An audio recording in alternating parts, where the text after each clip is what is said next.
I mean, I know this has been out for like a week already, but I finally got around to listening to it, and I was really surprised.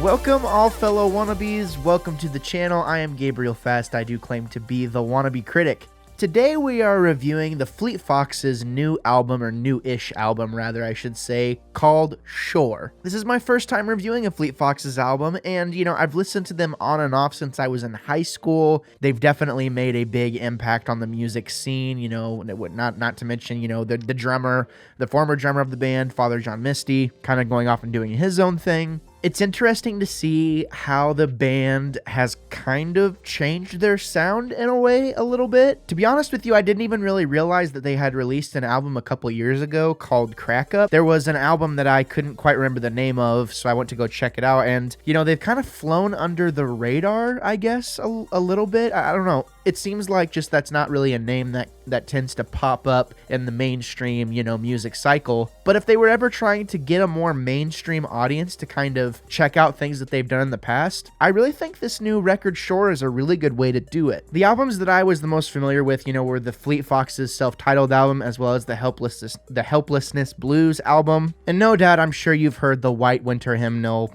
song that's been, and it's pretty famous. It's the one that goes like this.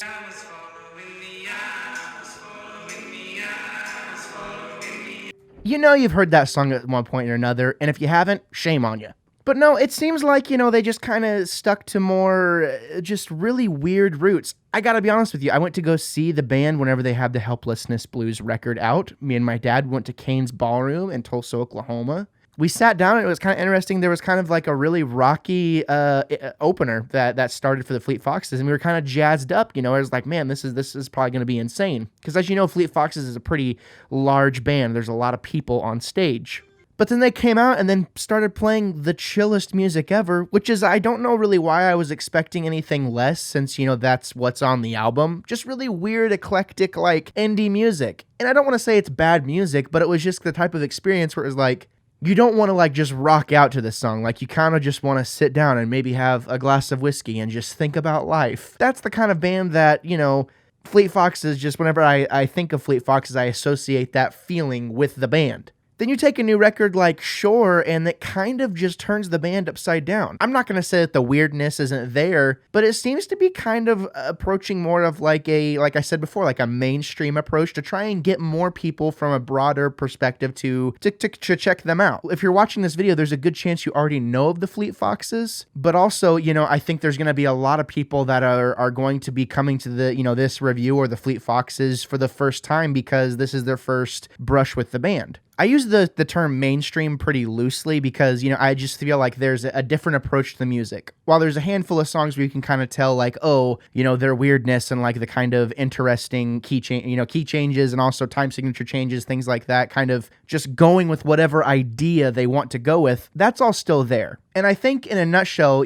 Fleet Foxes is the embodiment of not telling an idea no. They run with all sorts of ideas, and it's interesting how they can kind of bring in a more groovy type vibe, something like what you might find on like a My Morning Jacket record, and they're able to incorporate it into their signature sound. I was, kind of in the mood for something a little more chill, and then I find myself just kind of grooving to this music, and I'm like, this doesn't sound like the Fleet Foxes that I know. So I was pretty surprised to be able to sit down and actually enjoy the album and be like, this is kind of a departure in a way, and I'm really down for it. I like that kind of groovy, vibes as like the My Morning Jacket vibes and stuff like that. And dare I say even like, even something along the lines of like Father John Misty or even Arcade Fire or something like that. It's just a nice kind of addition to see them add a record like this. You know me, it's hard for me to pick single songs off of an album.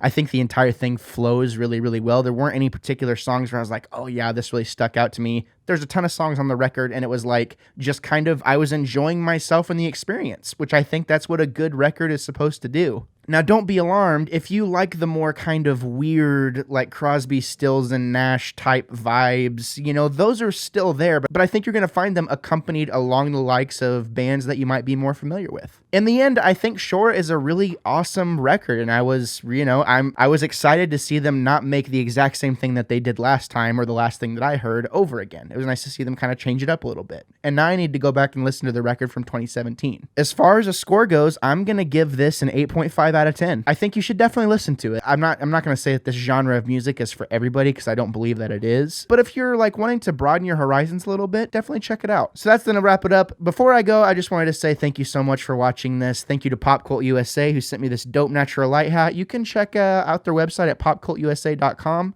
Thank you so much. Thank you for preparing yourselves for a plethora of hot takes and potentially unpopular opinions. I'm Gabriel Fast. I will always be the wannabe critic.